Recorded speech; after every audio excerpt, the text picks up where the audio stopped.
भागवत कथा का आज दूसरा दिन था। ठीक 4 बजे कथा प्रारंभ भी हो गई।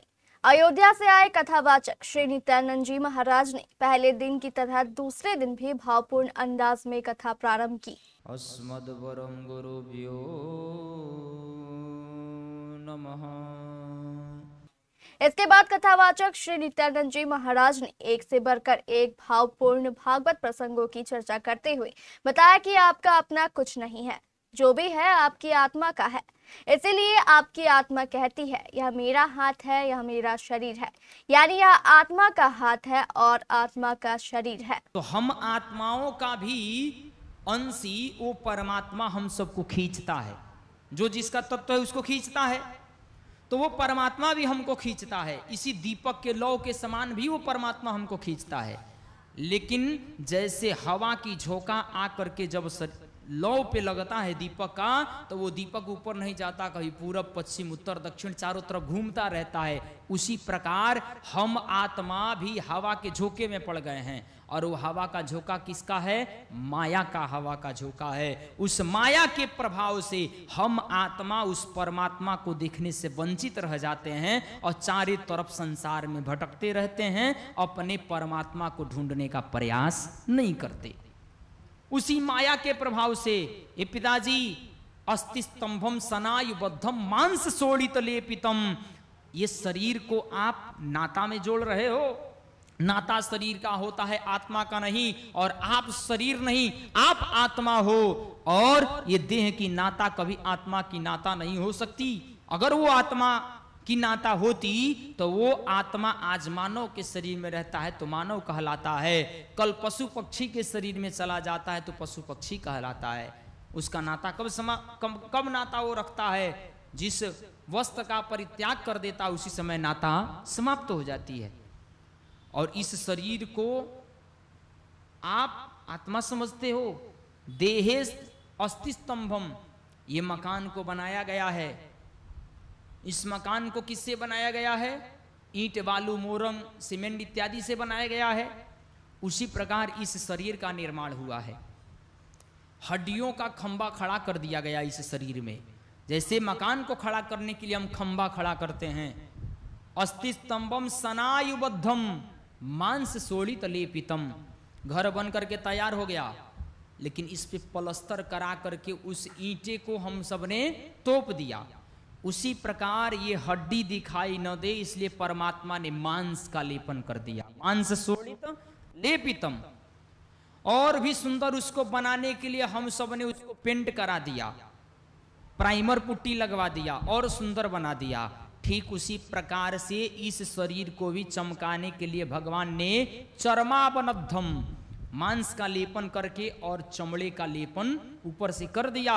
इस चमड़े को जब हम हटा करके देखते हैं तो अंदर से वही खून पीप और मांस ही दिखता है।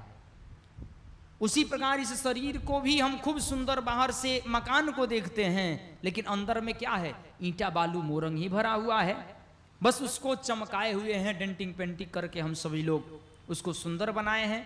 उसी प्रकार इस शरीर का भी निर्माण हुआ है। बाहर से देखने में सुंदर है, लेकिन अंदर से क्या है? हड्डी मांस रक्त मज्जा पीप इत्यादि ही भरा हुआ है। और पात्रम मूत्र पुरीसरयो हो, अंदर में जब झांक करके देखोगे तो इसमें मल मूत्र ही भरा हुआ है, इसके अलावा कुछ और नहीं है। इसलिए पिताजी इस शरीर के नातों को अपना नाता समझ रहे हो। आप इस नाता को अपना नाता मत समझो। क्यों? क्योंकि ये सब कोई आपके नहीं है।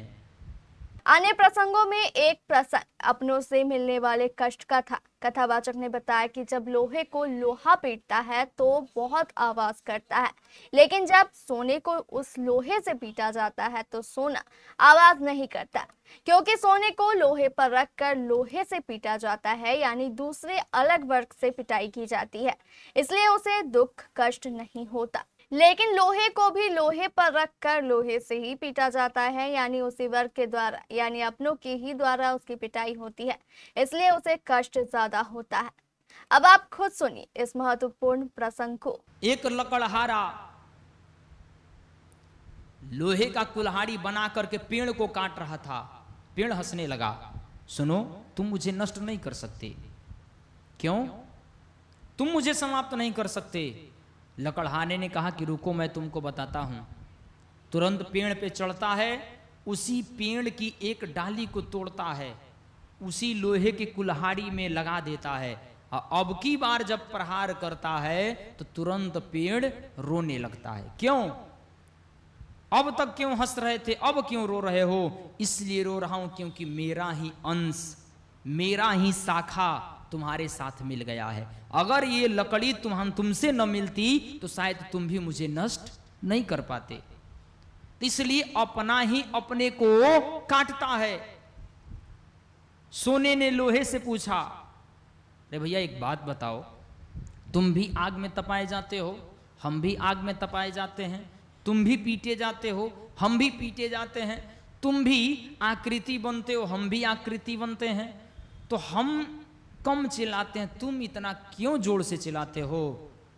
लोहे ने बड़ा सुंदर जवाब दिया, सुन सोना, तू सोना है, तू आग में तपता है, तपाने वाला तू सोना है, तपाने वाला सोनार, तू भी आग में तपता है, तू भी पीटा जाता है, और तू आभूषण बनता है। अब मुझे देख, मैं भी तपता हूं, मैं भी पीटा जाता हूं।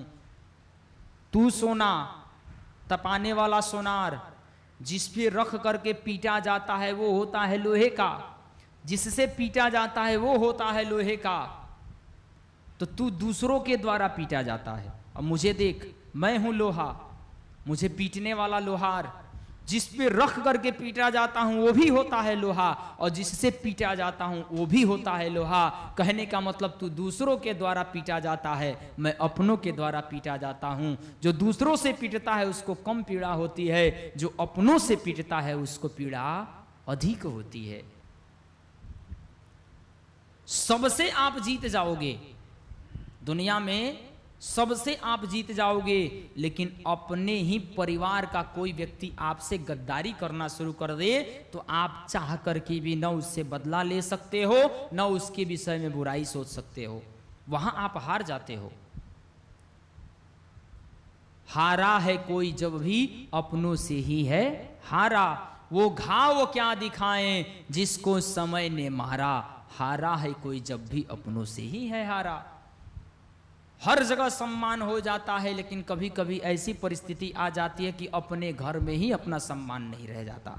गौरतलब है कि यह भागवत कथा केबीसी महानिदेशक ललित अग्रवाल के निवास स्थान पर हो रही है। रोजाना संध्या 4 बजे से 6 बजे तक यह कथा होती है और इसका सीधा प्रसारण केबीसी न्यूज के यूट्यूब चैनल और टीवी चैनल के साथ साथ केबीसी की वेबसाइट पर भी किया जाता है। कल 4 जून गुरुवार को कथा के तीसरे दिन कुंती वार्तालाप, द्रौपदी वार्तालाप और भीष्म पितामह के प्रसंग के साथ साथ राजा परीक्षित के जन्म का भी प्रसंग सुनने का अवसर मिलेगा। रियल डायमंड सच्चा गहना, बनेगी दुल्हन मेरी बहना। कल्याण ज्वेलर्स लेकर आया। पहने मम्मी पहने बहना, गोल्ड हो या डायमंड, वेडिंग कलेक्शन हो या पार्टी कलेक्शन, कल्याण ज्वेलर्स जैसा कोई नहीं। डिजाइनों का जबरदस्त कलेक्शन। कल्याण ज्वेलर्स शोरूम मिर्चाई बाड़ी कटिहार। अब वसूल होगा आपका पूरा पैसा। नहीं है कोई कल्याण ज्वेलर्स जैसा।